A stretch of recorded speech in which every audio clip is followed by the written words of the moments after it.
Hello Fruit Force! Thanks for watching this video, but before we get into it, I want to let you know this video is sponsored by My Wallet. Yes, My Wallet. Letting you know that you don't have to worry about my videos being sponsored by special giveaways, so like pre-codes for video games, or YouTube advertisement and have to worry about it being friendly, because I don't advertise using YouTube because I don't like how their practices are. So my channel is completely funded by My Wallet, which means anything that you give, I'm greatly appreciative for. That helps this channel continue. So I want to take a moment to thank everybody on Patreon and Subscribestar. A Penny for Your Dimes, Comic Boom, David Oswitz, and yes, I know I butcher names up. Okay, Pop Size, Rags, Warren JB, and Lichnut. I greatly appreciate your support, and if you want to be on here too as a producer and have me list your name, just give a simple donation. You can donate to my Patreon or Subscribestar for as little as $1 a month, or other ways that you can help out is just advertise the channel, tweet it out there, put it on your social media, your Facebook, share the videos, like, subscribe when you see them, and definitely leave a comment, because that's what this channel, a lot of it is about, is nice conversation. We want to hear your thoughts as well as mine, and let's get this geek and nerd culture, and I say that in a nice way, together, and let's have some fun. So once again, thank you very, very much, and I hope you enjoy the video. Hello, Fruit Force. This is Captain Fruit reporting for duty, and today I'm going to take us back. We're going to take a little trip back in time, if you will, to June of 1982. The year where the top 10 songs were, for example, song number 1 was Physical by Olivia Newton-John. Song number 2 was Eye of the Tiger by Survivor. Cool song, by the way. Song number 3 was I Love Rock and Roll by Joan Jett and the Blackhearts. The movies also were quite the mix. We had number 1 at the box office for E.T. the Extraterrestrial. We had Rocky 3 at number 2. And yeah, at number 5 we had Porky's. Go figure. So it was a different time altogether. Things that we wouldn't see today. Songs probably that you couldn't hear today, and definitely movies that you would not hear today. And it leads me to my subject today is comic books that you wouldn't see today. And that's none other than the new Teen Titans number 20 with a 60-cent cover.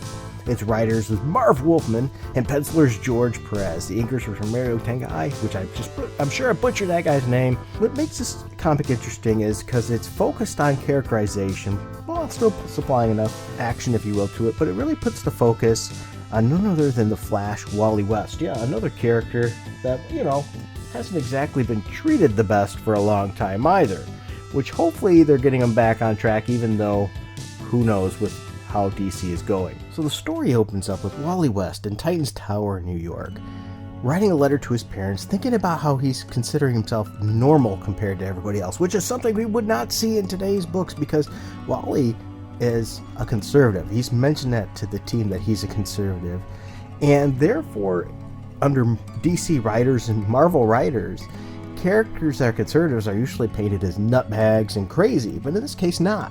He pictures himself as normal, and how he sees himself as normal compared to everybody else on his team. And he even mentions, but if normal means generally liking things, or being happy, or having parents I love and can turn to, well, I like being normal. And I think it's funny, he mentions that. Being normal is being happy, because you think a lot of these SJWs and things are never happy. They're always raging out over something. So to actually be normal, go figure. He also thinks, Mom and Dad, you raised little Wally rather well, didn't you? Maybe it's time I let you know how I feel. And then he starts writing that letter to his mom and dad. And it goes off into different stories that are going on currently with the Teen Titans and his take and how that impacts him. He says, I've never told you too much about my life as Kid Flash. Maybe it was a way of keeping you from worrying. But things have happened lately that I want you to know about. It didn't begin with me, however. It started as 2 other Titans, Cyborg and Changeling, were hunting a new supervillain called the Disruptor. And it goes on about that in the Disruptor story, and how he's fighting with Changeling and what he can do. And it was a pretty brutal fight. This Disruptor actually really handed it to him. So anyway, it continues and flashes back to Wally. He says, what I can tell you, Mom and Dad, the Changeling just has no shame. And I'm not really getting to the point of this letter, am I? It's sometimes hard writing down your inner thoughts, your innermost thoughts and emotions, but if I can't tell you about it, who can I tell? That's an interesting point of being able to talk to your parents. It's something we don't see much today. Unfortunately, maybe because of so many single parent families and things. But they actually have parents that you could go to and discuss things and maybe get some insight. Because yes, listening to your elders can actually have some good repercussions from it, right? Good information. But TV today often points our parents as idiots, especially the fathers. And so anyway, he was talking about no shame. He means no shame with Gar and his humor and things of that nature. So anyway, the story continues with the other characters. It's just heart-opening of Wally. So anyway, he's at the desk, he's writing. You know, I always thought of Robin as someone infallible. So much better than me. Always with every answer right at his fingertips. It came as quite a shock to discover that just like me, he sometimes has feet of clay. I guess sometimes we're all insecure about ourselves. But if Robin's worrying surprised me, Wonder Girl sent me for a loop. So he started to discover that he wasn't the only one with these insecurities that were bugging him.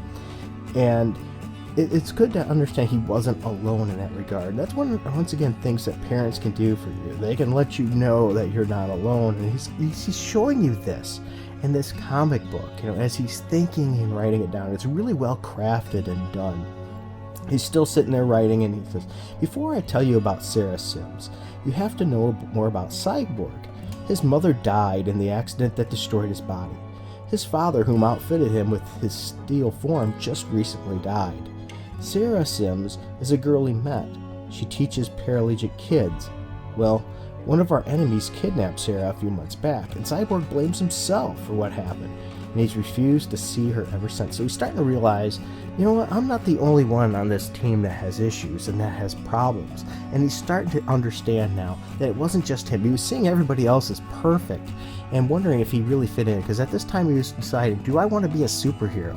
And I think part of the problem was he put everybody else on a pedestal and didn't look at the great things he did. And now he's starting to see the cracks. He's seeing that other peers are fallible, and that he, also has that potential to be great too.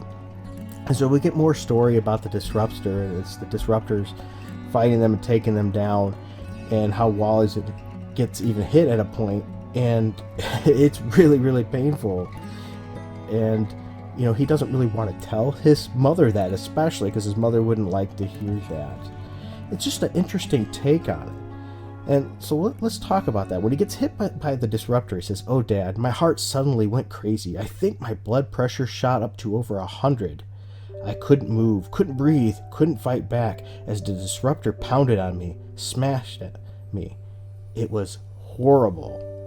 So, and he doesn't want his mom to read this part. So he continues, "I would have been so glad to die just then, if only to stop the pounding pain. My God, was it awful. Fortunately, perhaps I was unconscious before much longer." Okay, tell Mom she can start reading again, because he didn't want her to read that part. He says, "Anyway, I woke up enough, maybe too soon." And then we get more of the story of how this plant goes out with the Disruptor.